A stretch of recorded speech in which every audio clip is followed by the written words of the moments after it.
TMC सांसद महुआ मैत्र को बहिष्कार पाई सुपारिश लोकसभा एथिक्स कमिटी रिपोर्ट रे सुपारिश करा जायछि। रिपोर्ट रे महुआ मैत्र सदस्य पद रद्द सहित से करितबा काम को जातीय सुरक्षा प्रति विपद दर्शाई जांच करने को सुपारिश होइछि।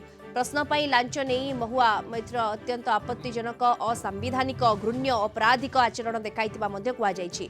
लोकसभा रे आगत होइछि एथिक्स कमिटी रिपोर्ट। तेबे रिपोर्ट आगत हेबा मात्रे टीएमसी सांसद नाराबाजी करथिले। गृह को अपराह्न 2टा पर्यंत मुलतवी घोषणा करा जायतिला।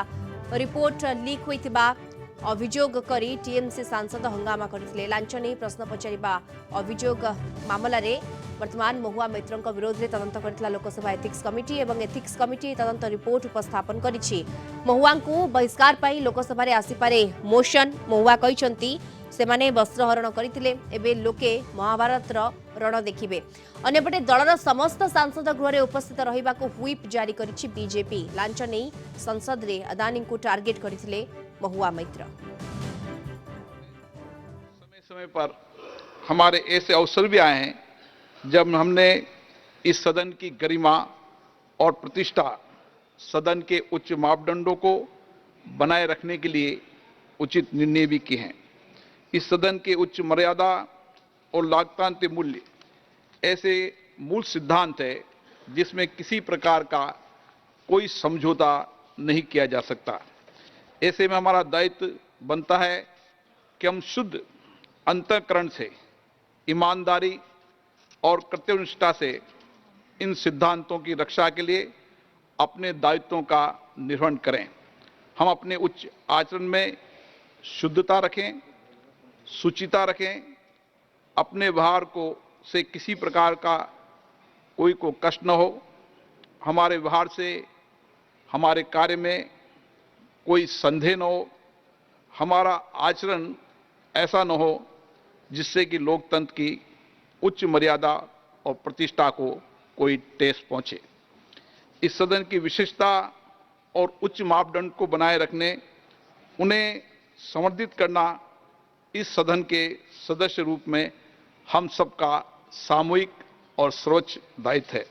माननीय सदस्यगण, मैं समझता हूं हम सब यहां पर जिस बात पर विचार करने जा रहे हैं वह हम सब के सामूहिकता से विचार कर रहे हैं, सहानुभूतिपूर्वक विचार कर रहे हैं, संवेदना के साथ विचार कर रहे हैं।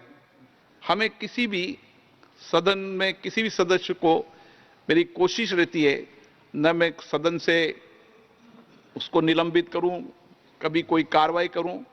मेरी तो यही कोशिश रहती है कि सभी सदस्यों को पर्याप्त अवसर, पर्याप्त समय मिले। समय समय पर मैंने कोशिश भी की कि सदन की मर्यादा बनी रहे और उस मर्यादा बनाने के लिए कुछ कठोर निर्णय भी करने पड़े तो सदन की मर्यादा के लिए करने पड़े। और इसीलिए आज भी हम जो भी चर्चा कर रहे हैं उसमें मर्यादा, सदन की गरिमा हम सबके लिए सबसे ऊपर है। ऐसी परिस्थिति में हम सबको इस सदन के गौरव, सम्मान, नैतिकता और अस्मिता को अक्षुण्ण रखना हम सबकी सामूहिक जिम्मेदारी है। मुझे आशा है इस विषय पर जब हम चर्चा करें तो सदन की मर्यादा,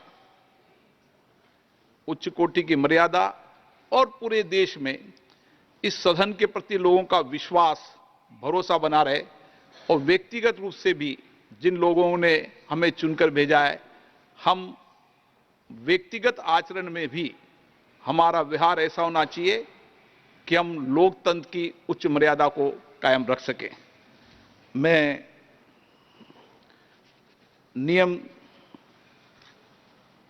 316(e)(2 के विषय पर अधिकतम आधे घंटे की चर्चा की अनुमति देता हूं। माननीय सदस्यों से आग्रह है कि थोड़ा ये टाइम तो बढ़ाइए ना प्लीज। ठीक है, दैट यू कंसीडर। संक्षिप्त आधा घंटा में सब पार्टी बोलना चाहिए। श्री अधीर रंजन चौधरी जी। सर,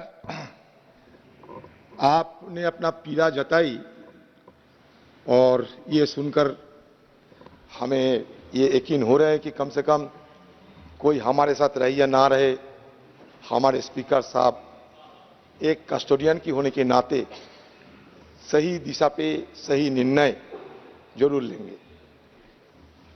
सर, मैं छोटी सी 2-3 बात कहूंगा क्योंकि हमारे पार्टी की तरफ से मनीष तिवारी जी इस पे अपना बात रखेंगे। सर, मैं ये कहना चाहते हैं कि 12 बजे की बाद आज ये पेपर मतलब ये रिपोर्ट ले हुई है, एथिक्स कमेटी की रिपोर्ट, और 2 बजे की साथ साथ सर अपने इस मुद्दे पे चर्चा शुरू कर दी है। सर, ये पेपर जो हमारे पास रिपोर्ट आए हैं सर, वो दिखाने की मैं कोशिश करूंगा आपको।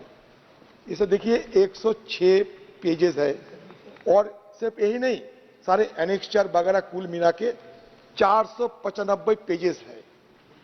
सर, मुझे ये सवाल करने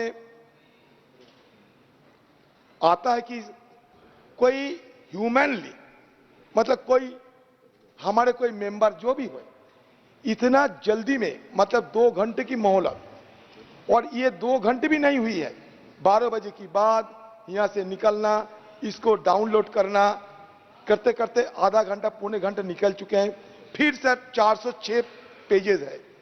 तो आप ये कहिए कि कोई मनुष्यों की इतना क्षमता है कि इतना जल्दबाजी में सारे पेपर पढ़ ले और उसके अंदर कोई गलतियां है, कोई उस बारीकी से जानकारी लेने में वो कोई कामयाब हो सकते हैं? अब बताइए। ये भाई सब एक कॉमन सेंस पे आधार पर मैं ये पूछना चाहते हैं। तो इसलिए मैं आप मेरा तरफ से मेरे पार्टी की तरफ से सर आपसे ये मांग भी रखी है कि 3-4 दिन की मोहलत अब दिए करो और इस बीच हम सही ढंग से पढ़े, विचार विमर्श करें और फिर सदन में आकर एक सही ढंग से चर्चा कर, जो आप चाहते हैं, मर्यादा को रखते हुए, उच्च कोटि मर्यादा को पालन करते हुए हम सदन में विस्तार पर चर्चा करें। क्योंकि सर ये एक छोटी मुद्दा नहीं, ये एक नजीर बन के जाएंगे। ये नया सदन एक नजीर बनाने जा रहे हैं। इसमें सर ये नजीर में कोई खामियां ना रहे। सर, मैं एक छोटी सी बात, मान लीजिए सर कोई न्यायालय में भी अगर किसी को सजा होता है, वो भी मौत की सजा होते हैं, तो न्यायालय पूछते हैं कि भाई आपको कुछ कहना है, जिसको हम नेचुरल जस्टिस बोलते हैं। सर देखिए, ऑडी ऑल्टेरम पार्टेम ये एक शब्द निकालते हैं सर हमारा रूल से, कि मतलब ये कि ये जिसके खिलाफ कोई मतलब शिकायत है, ये नेचुरल जस्टिस कहते हैं, उनको बोलने का मौका देना चाहिए।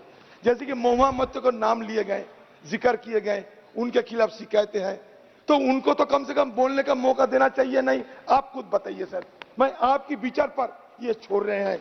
और साथ साथ सर ये नया सदन ऐसा ना करे कि नया सदन एक नए कलंकित अध्याय की आगाज ना करे, ये मेरा शंका है। सर, जिस सदन में महिलाओं को महिमान्वित किया जाता है sir, this has to be expunged. रोजाना महिला को सर महिला को एक्सपंज सर। महिला ये क्या चल रहा है सर?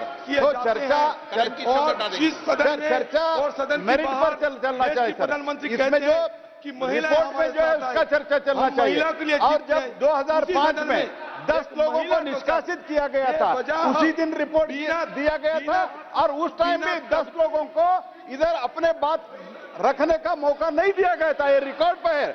आज जहां तक मैं जानता हूं, उस माननीय सोमनाथ चटर्जी ने उसके ऊपर रूलिंग दिया गया था। ये क्या बात करे, और कलंकित वगैरह जो हुआ है, सारे देश इतना बड़ा वाइब्रेंट डेमोक्रेसी, इतना बड़ा दुनिया के सबसे बड़ा डेमोक्रेसी, अभी हमारे पूरा डेमोक्रेसी का जो एक कलंक है, वो कलंक के बारे में वो बात करो। सुनने का हिम्मत नहीं है, क्या करें? अरे हम क्या ज्यादा कुछ मांगे हैं? यहाँ रक्षा मंत्री जी है, प्लीज मनीष तिवारी जी, हो गया ना इनका विषय? 1 मिनट राम गोपाल जी प्लीज।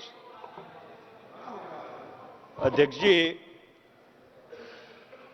मुझे 31 साल वकालत करते हो गए और कई बार ऐसा मौका आया है कि जल्दी में बहस करनी पड़ती है, पर शायद आज पहली बार किसी कागज को बगैर संज्ञान में लिए मैं बहस करने के लिए खड़ा हुआ।